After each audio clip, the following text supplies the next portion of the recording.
Ved hjælp af vores lille bog her, så har vi fundet en ny lille ankerbugt her ved noget, der hedder Dragsø, herinde bagved.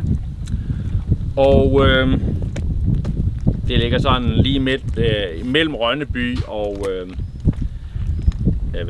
Karlshamn. Så det passer meget godt med, at vi kan sejle til Karlshamn i morgen.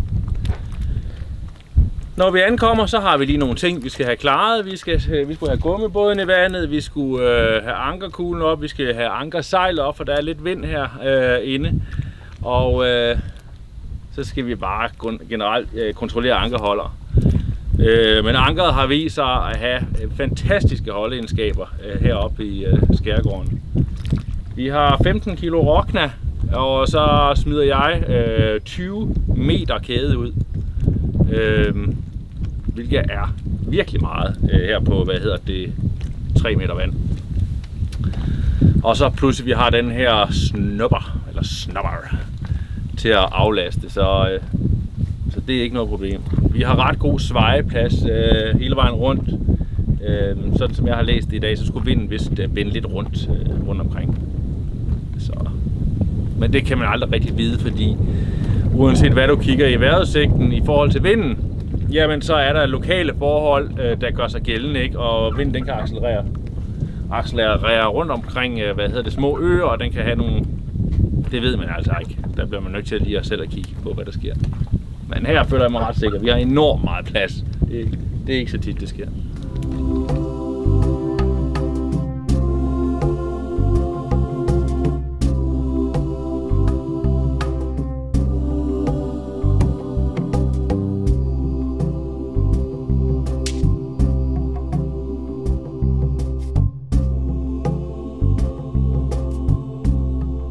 Det hele handler om at komme afsted. Eventyret venter jo lige på den anden side af havnemolen.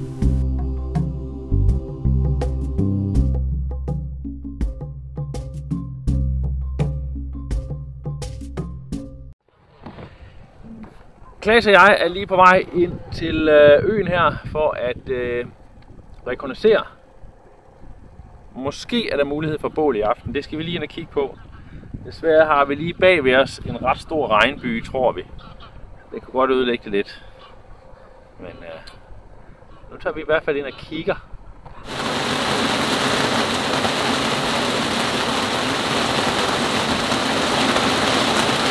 Klaas og jeg var lige kommet i land for at se efter, om der var et sted, vi kunne lave noget snobrød. Bare for sådan en rekognoscering. Og så kunne vi godt se, at det trak sammen til mørke skyer ud over båden. Så tænkte vi, så må vi hellere ro alt, hvad vi kan for at komme tilbage til båden. Og hvad er det? 5 minutter siden vi kom ind. Og så kom der lige sådan en tordenby ind over. Det der med tordenbyer, man skal lige holde lidt øje med dem, fordi vinden den accelererer helt vildt op i dem, og så kan den godt ændre retning. Så man skal lige sikre, at det hele er på plads. Og så skal man det skal man bare vende. Det er jo hurtigt overstået igen.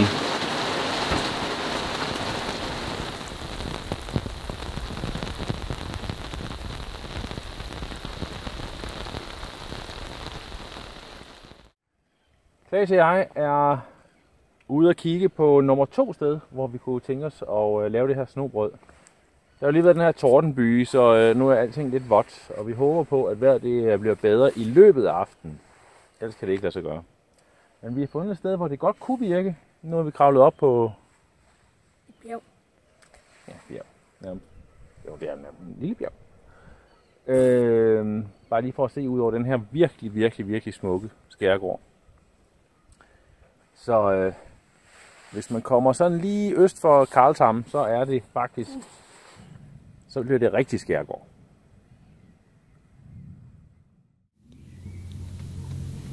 Så har roen bredt sig over vores lille ankerbugt her. Og ro. Altså vi kan høre i det fjerne, der tordner det voldsomt. Bare 5 sømil den vej, der giver den fuld smæk lige nu. Men herinde er der fuldkommen stille.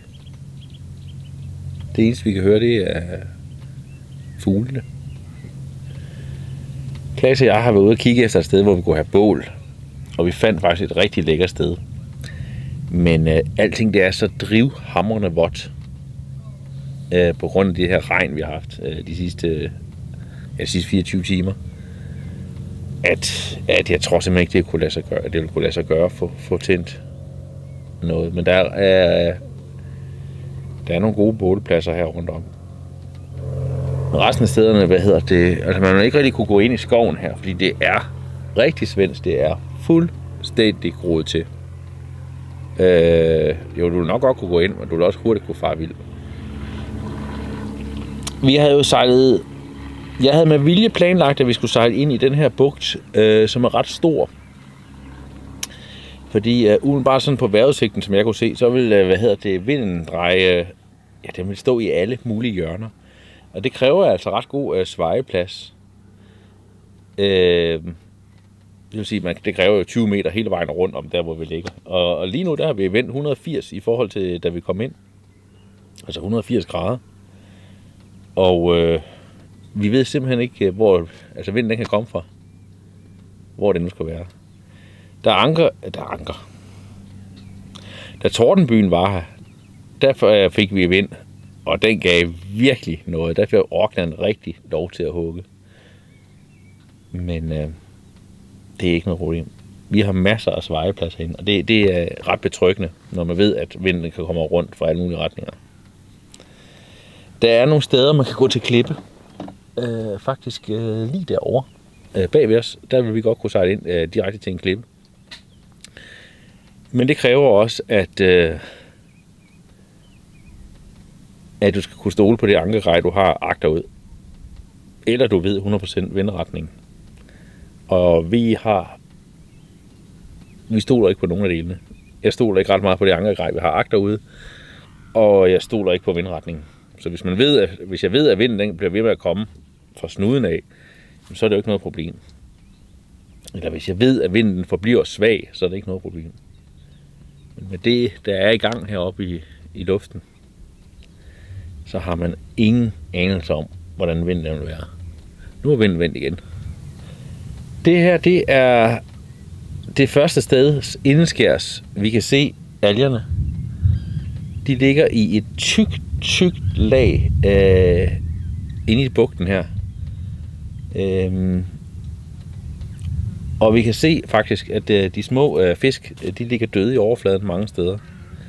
Hvis du sejler ind til, ind til bredden, hvor vinden er imod, så ligger de i et helt enormt lag, og det lugter af helvede til.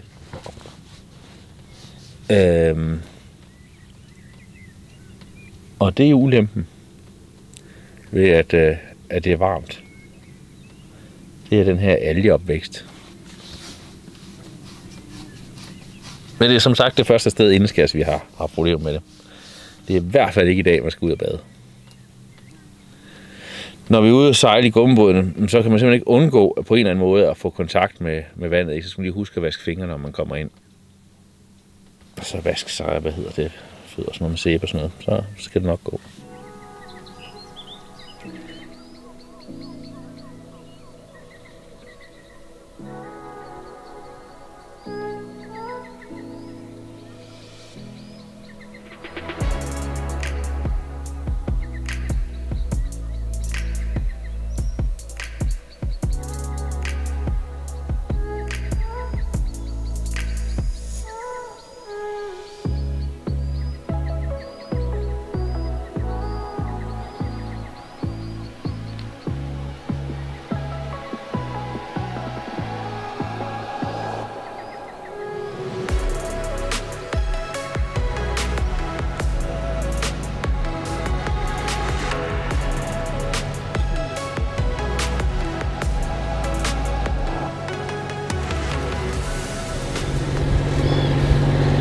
Så er vi på vej væk fra vores lille ankerbugt.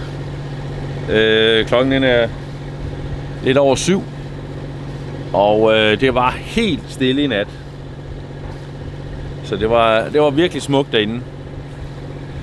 For første gang i den her ferie, der stiftede vi dog bekendtskab med den svenske myg. Som faktisk fyldte, vi havde ikke tænkt os om i løbet af aftenen. Og havde egentlig ikke rigtig fået lukket ordentligt ned. inden vi tændte lys. Så da vi gav os til at sove, kunne vi bare høre den her dejlige højfrekvense lyd af små bitte myg. Eller nej, ikke små bitte myg, for det her det er jo svenske myg med et vingefang på omkring 1,5 meter. Som bare gjorde klar til, at de skulle have et måltid. Og så brugte vi stort set, jeg tror, 3 timer, efter vi havde lukket båden fuldstændig, på at klaske myg. Jeg tror, vi kom op på omkring 15 stykker eller sådan noget, den stil. Vi fik hammer med fluesmækkeren, inden vi kunne sove. Så i dag er vi lidt klatret, men ved godt humør. Det var et smukt sted, det her. Nu er kursen sat mod Karlshamn, hvor at vi skal møde Sashas forældre og have en hyggedag. De lover varmt vejr i dag. Det skulle være den sidste dag med rigtig, rigtig varme, og det er egentlig fint. Vi havde lidt udfordringer her i morges med spænding på batteriet. Og det er klart, at når det er så varmt, så bruger køleskabet rigtig, rigtig meget strøm. Og når vi så skulle hive anker op, så tænkte jeg, at jeg kunne lige tage det første 2 meter,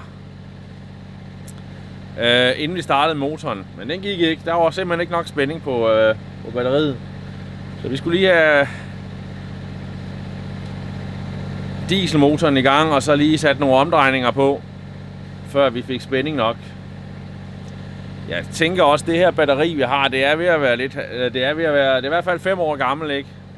Og de her dage for anker med høj varme og køleskab, der bare står og kører, det slider lidt på det. Så det skal vi nok overveje at skifte.